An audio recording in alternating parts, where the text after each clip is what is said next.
jadi kita per hari itu kan 1 juta lebih, tapi kita sisakan di Karamba itu untuk masyarakat itu yang nanti diuji cobakan untuk ini kita melakukan budidaya.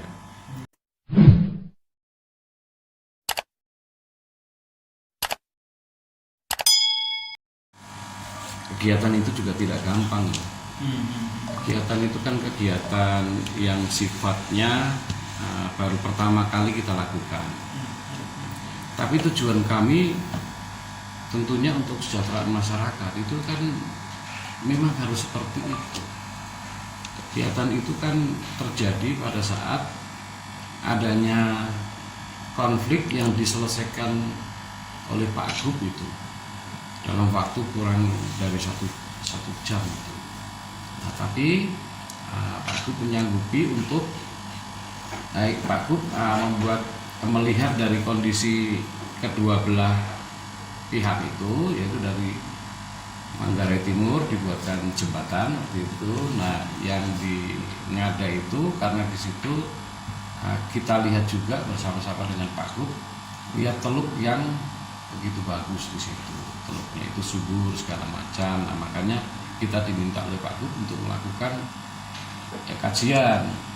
Nah, setelah kita lakukan kajian, teluk itu bisa dilakukan ada 2 kegiatan di situ. Jadi kegiatan pertama itu kegiatan sirencing atau kita pengkayaan atau restocking ikan di situ. Nah, kenapa bisa kita lakukan restocking? Karena di situ teluk yang memiliki luas 235 hektar dengan mulutnya itu hanya 180 meter ininya, lebarnya itu, sehingga dia ngantong itu. Terus dilihat dari parameter kualitas perairannya itu di situ sangat subur.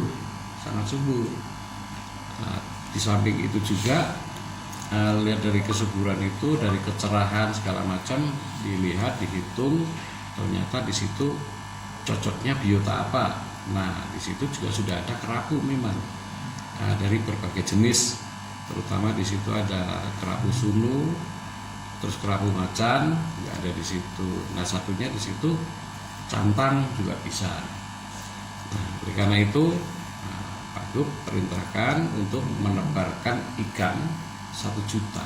Nah, tujuan menebarkan ini apa? Ini investasi untuk masyarakat. Kita melarang masyarakat untuk panen selama 4-5 tahun. Karena apa? Kalau kita panen sebelum 4-5 tahun, ikan itu belum berkembang, ikan itu belum kawin, dan dia belum bertelur. Jadi nanti percuma saja kita restocking, kita ambil kembali, tapi dia itu belum berkembang. Nah, ini yang sifatnya investasi jangka panjang itu. Dan itu nanti bisa dilakukan panen oleh masyarakat dengan menggunakan pancing, juga bisa menggunakan bubu. Tapi di situ diatur, tidak boleh sembarangan saja mereka melakukan penangkapan. Padahal di situ ada 3 desa, yaitu Desa Saminasi, Saminasi Pemekaran, dengan Saminasi Barat, dengan jumlah masyarakatnya kurang lebih 600-an warga lah itu di situ yang akan memanfaatkan itu.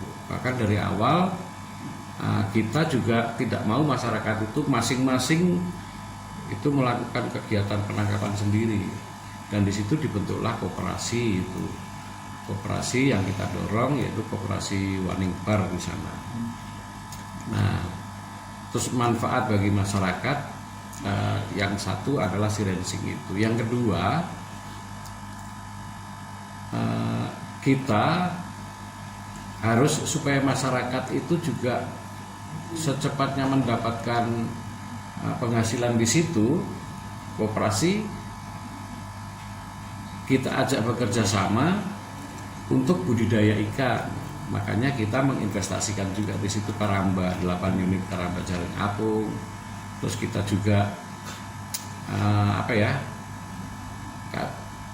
pengadaan bagan untuk cari umpan untuk kasih makan ikan itu. Juga kita bikin dermaga untuk nanti lalu lintasnya kapal itu, kalau sandarnya gimana dia supaya bisa gitu. Dan kita kasih dermaga apung di sana. Setelah itu terus sisa dari yang jadi kita tebal itu kan 1 juta lebih, tapi kita sisakan di Karamba itu untuk masyarakat itu yang nanti diuji cobakan untuk ini kita melakukan budidaya. Dari 10.000 itu ya namanya masyarakat belajar, dan kita memberikan BIMTEK itu juga tidak selalu di sana kita, paling kita 1 bulan sekali di sana, cabang dinas di sana 2 minggu sekali melakukan BIMTEK, yaitu cara memberikan makan, terus cara menggrading itu ikan kalau sudah 1 bulan itu harus dipisahkan yang ukurannya sama supaya tidak kanibal. Nah cuma ya namanya langkah awal ya, itu dalam grading juga tidak begitu sesuai ukuran, ada yang besar juga dengan kecil masih tercampur segala macam, sehingga tingkat kematiannya waktu itu 50%, kita perkirakan itu ya 50%, sehingga tinggal 5.000-an ya sudah kita pertahankan terus, kita kasih tambahan. Jadi tambahannya bukan 300 juta pakan itu, tapi 150 juta kita kasih tambahan pakan itu. Nah dari situ sudah sebenarnya ini kan baru 1,5 tahun, karena ditebar itu bulan Desember tahun 2019. Nah kita panen kemarin itu kan Juni 2021, dari sampai di 2020 itu 1 tahun. Nah 2021 kita baru sekitar 5 bulan lah itu, berarti 1,5 tahun. Tapi ukurannya ikan sudah cukup besar di situ.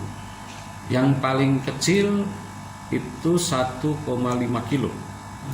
Memang ada yang ada albino di situ ya. Albino di situ yang ada ukuran 1,2, tapi hanya 2 ekor di situ. Tapi yang lain itu 1,5 kilo sampai dengan 3,6 kilo. Jadi ukuran yang sangat cukup subur untuk perairan itu. Dan yang berikutnya, ikan itu dia simetris.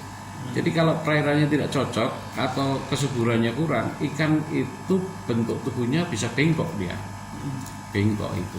Nah, tapi ini lurus, dan itu kita buktikan bahwa ikan kita bisa dipanen dalam keadaan hidup dan bisa diekspor ke Hong Kong, walaupun masih melalui Denpasar ya, Bali ya itu ya.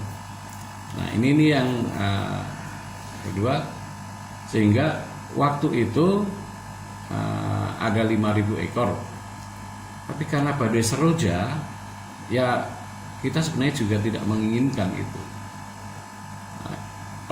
Pemberat yang ada di itu Karamba itu yang di bawah itu terangkat naik semua.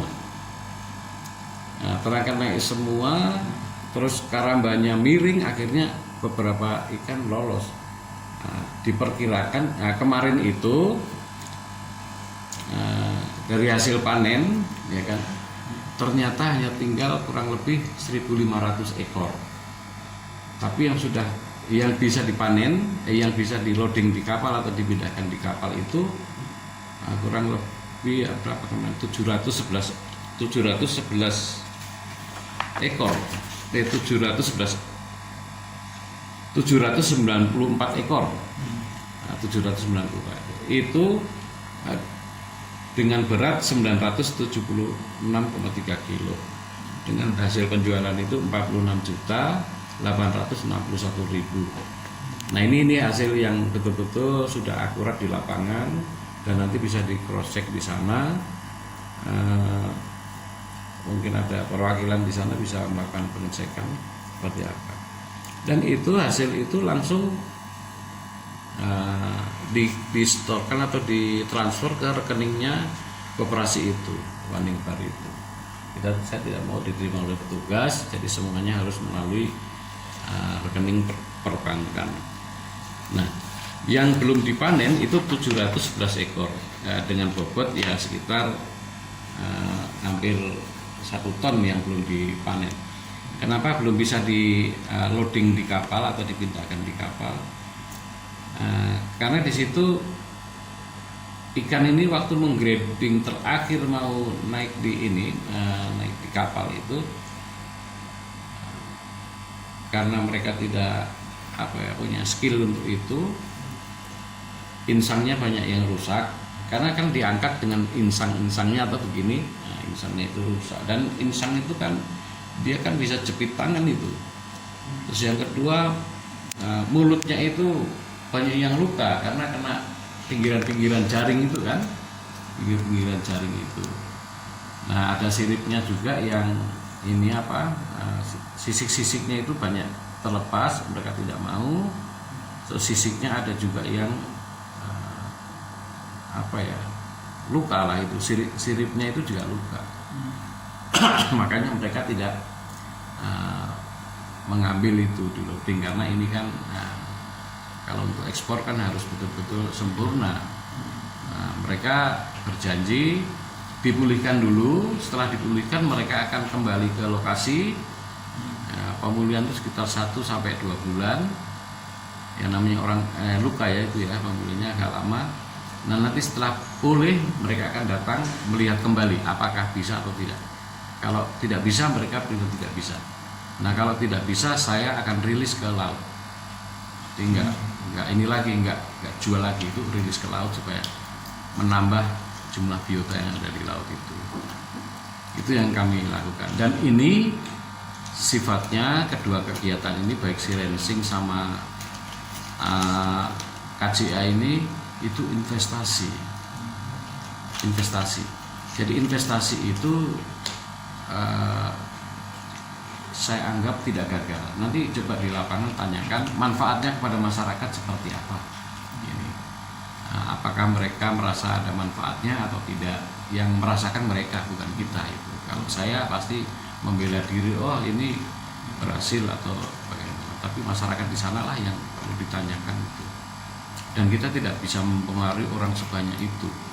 Oleh karena itu,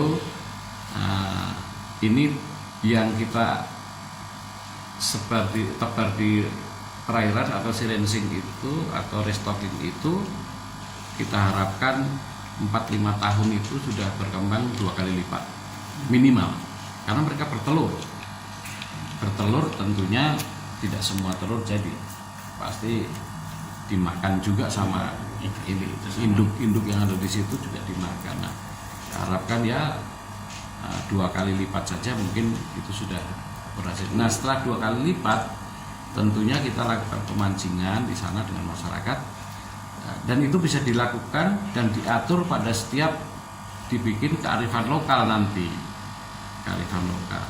Nah, kita juga akan pasang bumbu di sana, tujuannya supaya kita dapat mendapatkan indukan dengan kualitas yang bagus. Selama ini indukan di seluruh Indonesia itu hanya dari karamba, hanya dari tambak-tambak. Nah, ini kualitas ikannya kurang bagus di situ. Nah, dengan ini di alam kita mendapatkan induk, nah, itu pasti akan berkualitas. Dan ini kami punya BPIP atau Balai Benih Ikan Pantai di Taplolong, itu nanti akan kita kembangkan di sana untuk hatchery atau perbenihan di sana. Sedangkan yang tidak bisa dijadikan indukan, diseleksi tidak dijadikan, silahkan masyarakat nanti mengeksploitasi lah itu. Kita hanya sudah janji dengan masyarakat, kita dapat indukan, tapi yang lainnya indukan tidak banyak kita mencarinya itu. Dan semua itu sudah kita hibahkan kepada masyarakat melalui koperasi Waning Bar tadi. Jadi kita tidak mendapatkan keuntungan langsung dari situ, itu tidak. Keuntungan itu diterima oleh masyarakat. Sedangkan karamba tadi itu baru kita tebar 10.000, padahal kapasitas bagian itu adalah 60.000. Nah, 60.000 itu kalau kita lakukan pembesaran semua di situ, itu hasilnya cukup lumayan, dan itu memang koperasi yang harus mengelola, karena dia sudah kita kasih ya BIMTEK selama 1,5 tahun dan sudah